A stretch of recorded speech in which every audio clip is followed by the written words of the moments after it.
मित्रांनो नमस्कार। आपल्यासाठी एक अत्यंत आनंदाची बातमी आहे। महाराष्ट्रामध्ये जे नवीन मेडिकल कॉलेजेस सुरू होणार आहेत तर त्याची घोषणा अर्थसंकल्पात करण्यात आलेली आहे। बघूया सविस्तर नेमकी काय बातमी आहे आणि यामुळे आपला जो कट ऑफ आहे तर त्यावर काही इफेक्ट होईल का तर हे सुद्धा याच व्हिडिओमध्ये आपण मध्ये बघूया। बघा जी न्यूज आहे तर त्या न्यूज मध्ये स्पष्ट देण्यात आलेलं आहे राज्यातील मेडिकल प्रवेशाची संख्या वाढवली, निवासी डॉक्टरांच्या मानधनातही वाढ। आता सध्या आपल्याला जी न्यूज आपल्या सध्या उपयोगाची आहे तर ती आहे राज्यातील मेडिकल संख्या जी आहे प्रवेशाची जी लिमिट आहे तर ती वाढवण्यात आलेली आहे। आणि ही नेमकी कशा प्रकारे तर आपल्याला खालीच एक सेंटेन्स दिसतं, जालना, हिंगोली, धाराशिव, परभणी, नाशिक, जळगाव, त्यानंतर अमरावती, बुलढाणा, वाशिम हे सगळे जे जिल्हे की जे तुम्हाला स्क्रीनवर दिसत आहेत तर या सर्व जिल्ह्यांमध्ये एक नवीन मेडिकल कॉलेज सुरू होण्याची घोषणा की जी अर्थसंकल्पामध्ये करण्यात आलेली आहे। आणि बघूया सविस्तर या न्यूज मध्ये नेमकं काय करण्यात आलेलं आहे। बघा आता या न्यूज मध्ये ज्या काय गोष्टी आहेत त्या लवकरच अंमलात येतील। यावर्षी सुद्धा हे कॉलेजेस सुरू होऊ शकतात। काही GR सुद्धा लेटेस्ट आलेले होते। काल परवा तुम्ही YouTubeला काही व्हिडिओ सुद्धा बघितले असतील की ज्यामध्ये GR बद्दल माहिती सुद्धा देण्यात आलेली होती। पण आता या न्यूज मध्ये नेमकं काय दिलेलं आहे बघा, मेडिकल प्रवेशासाठी घेतल्या जाणाऱ्या नीट परीक्षेतील वातावरण तापलेले आहे।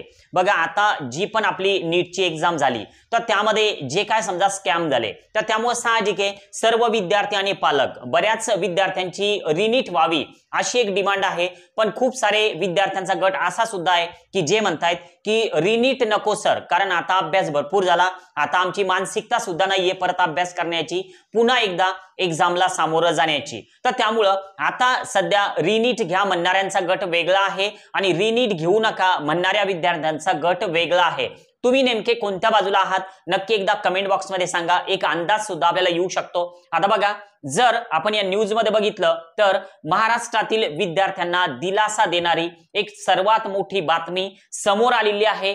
राज्याचे उपमुख्यमंत्री व अर्थमंत्री अजित पवार साहेब यांनी अर्थसंकल्प सादर करताना राज्यात विविध ठिकाणी सध्या तुम्हाला स्क्रीनवर दिसतंय की राज्यात विविध ठिकाणी मेडिकल कॉलेज व 430 खाटांचं एक त्याला अटॅच रुग्णालय सुद्धा सुरू करण्याची एक घोषणा केलेली आहे। आणि ही जी घोषणा आहे तर यामुळे महाराष्ट्रातील विद्यार्थ्यांना पुढील काळामध्ये नक्कीच याचा फायदा होईल। याचा कट ऑफवर नेमका काय इफेक्ट होईल तर हा सुद्धा एक बघण्यासारखा विषय असेल।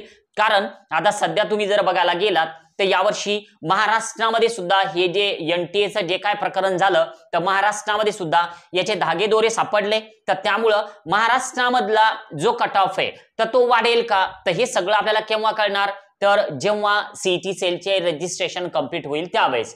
महाराष्ट्रामधले यात जर का जास्तीत जास्त विद्यार्थी असतील तर नक्कीच महाराष्ट्राचा कट ऑफ सुद्धा वर जाण्याची शक्यता आहेच। पण जर महाराष्ट्रामधले जास्त विद्यार्थी नसतील तर त्याचा आपल्या कट ऑफवर काही जास्त इफेक्ट होणार नाही। मित्रांनो आता बघा काय दिलेलं आहे, अर्थसंकल्प सादर करताना अजित पवार म्हणाले राज्यात सध्या 1 लाख लोकसंख्येमागे 84 डॉक्टर्स आहेत।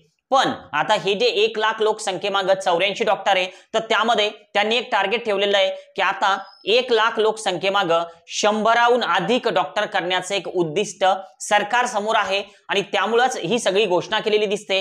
वैद्यकीय महाविद्यालयाची प्रवेश क्षमता वाढवणे यातला मेन उद्देश आहे। म्हणजे थोडक्यात नवीन कॉलेजेस तर येतीलच पण जे अगोदरचे कॉलेज आहेत तर त्यामध्ये सुद्धा सीट इन्क्रीज करण्याच्या विचारात सरकार आहे। बघूया याला कितपत नंतर समोर प्रतिसाद मिळतो, कारण सगळ्या मान्यता घेतल्याशिवाय कॉलेज सुरू होत नसतं। फक्त घोषणा झाली आणि कॉलेज सुरू झालं असं होणार नाही, कारण सगळे जे काय अप्रूव्हल आहे तर ते येणं गरजेचे आहेत, नंतरच कुठं कॉलेज सुरू होऊ शकतं। आता काल परवा आमच्या बुलढाणा डिस्ट्रिक्टच्या जे मेडिकल कॉलेज आहे तर त्याची सुद्धा एक न्यूज पेपरला लोकमतला न्यूज होती की ज्यामध्ये सुद्धा त्याबद्दल काही थोडक्यात माहिती देण्यात आलेली होती।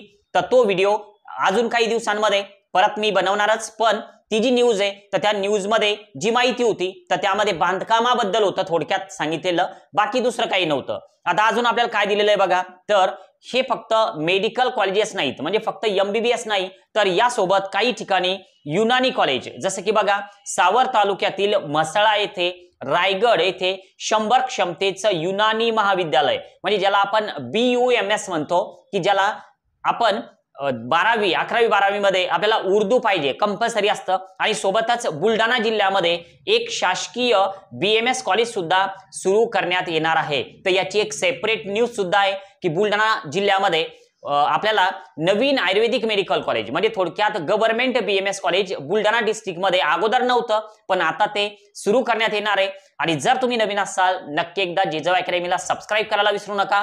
मित्रांनो, ऑफिसला जर भेट देत असाल तर परस्पर येऊ नका, व्हॉट्सअपला रिप्लाय दिल्याशिवाय येऊ नका, कारण मी इकडे भेटेलच याची 100% गॅरंटी घेता येत नाही. तर त्यामुळं तुम्हाला जर यायचं असेल व्हॉट्सअपला रिप्लाय मिळू द्या, नंतरच तुम्ही निघा, तसं येऊ नका. आज आपण या ठिकाणी थांबूया. Okay, bye.